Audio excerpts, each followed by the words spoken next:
Welcome to CNN Student News. 3 years and 7 months since he signed it, the debate hasn't let up about President Obama's health care reform law. What is it? What does it do? What's the controversy? We're starting at the beginning. The official name is the Patient Protection and Affordable Care Act, but most people, including the president, call it Obamacare. The goal was to make it easier and more affordable for millions of Americans who didn't have health insurance to get it. Different health insurance plans cover different things, but they all fundamentally work the same. If you have health insurance, you pay money into a fund, and then the health care company uses that fund to help pay for customers' medical services. President Obama started work on his health care reform law right after he took office. Protests against his plan started almost immediately. One point of controversy early on was the individual mandate. It's part of the law that requires most Americans to either have health insurance or pay a fine. Critics filed lawsuits arguing that was unconstitutional. The U.S. Supreme Court disagreed and upheld Obamacare. The bill became law in March of 2010. The controversy didn't stop. There are concerns about the high cost of Obamacare and its potentially negative effects on the U.S. economy. Republicans and some Democrats in the House of Representatives have voted multiple times to repeal the law, and polls indicate that more Americans are opposed to the law than support it. Different parts of the law go into effect at different times. This month, Americans are able to start signing up for health insurance under Obamacare. White House officials say that nearly 500,000 people have filled out applications. 7 million are expected to enroll by April, but so far the process has not gone smoothly. While all eyes were on the debt ceiling debate and government shutdown, another Washington blunder occurred. It's safe to say the rollout of Obamacare and healthcare.gov was less than perfect. Now, I'll be the first to tell you that the website launch was rockier than we would have liked. That's Health and Human Services Secretary Kathleen Sebelius. She's become the target for Republicans after the site was and still is plagued by technical problems. Some people have been unable to sign up. Others have had their passwords disappear.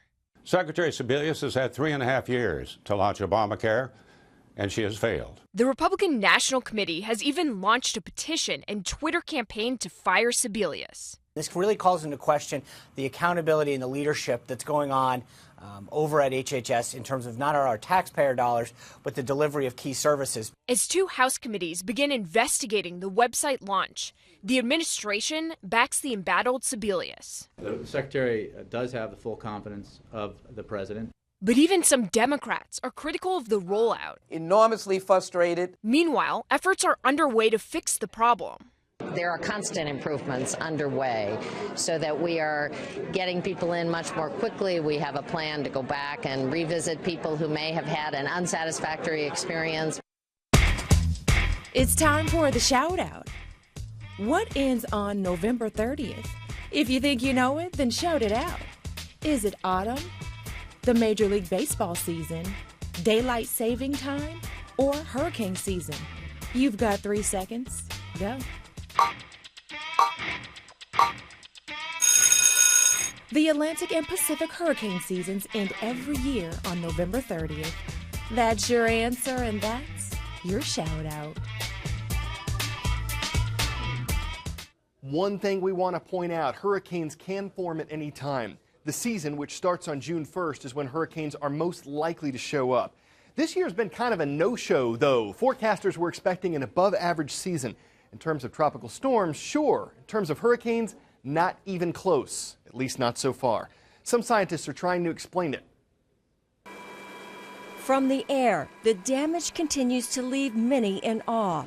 And from the ground, the personal stories of struggle are a constant. This is heartbreaking. I've lived here my whole life. I'm like a 4th generation here.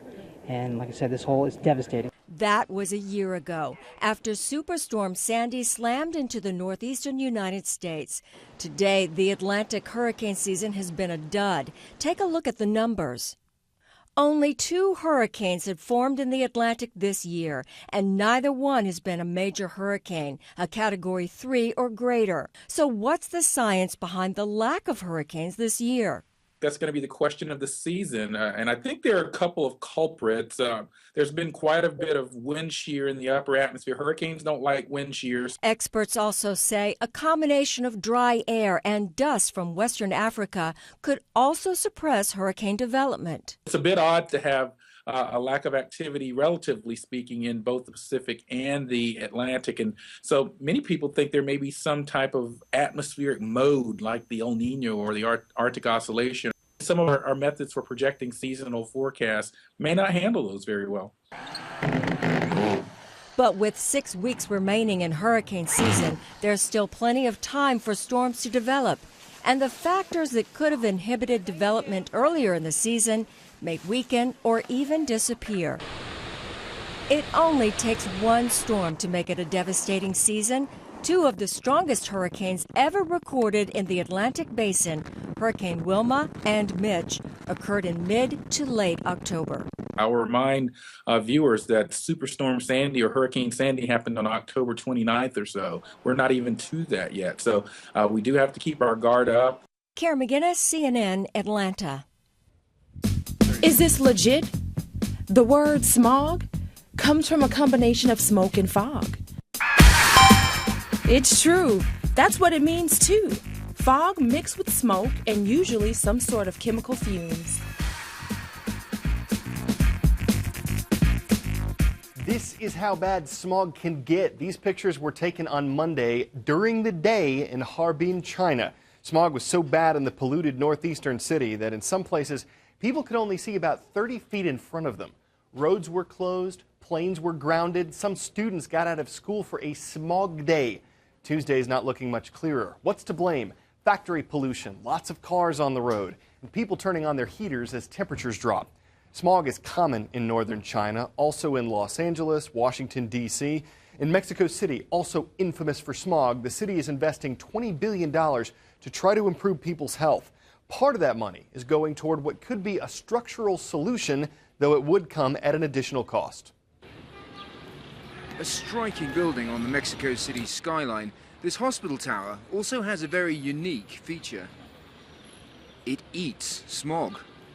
This facade is coated in a special material, which, when hit by sunlight's UV rays, begins to break down pollutants. Designers say it neutralizes the effects of 1,000 cars every day.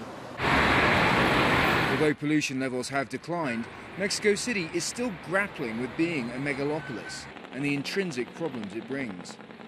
There are some 4.5 million cars registered here, and that number grows by about 200,000 every year. For now, critics may ask what difference one building can make in a city of 23 million people.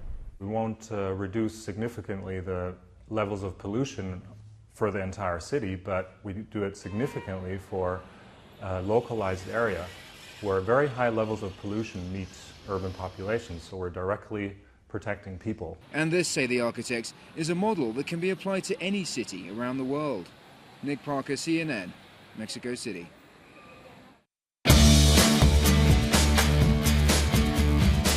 Lions, tigers, bears, eagles, bulldogs, wildcats. We've covered a lot of animal mascots, but today's roll call mascots are a bit more personable, like the Warriors from Jupiter High in Jupiter, Florida.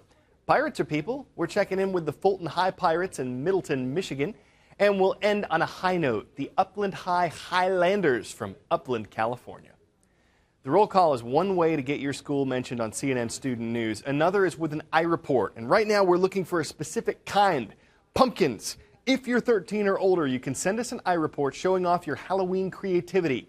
Details at cnnstudentnews.com. But don't wait. iReports have to be in by October 28th.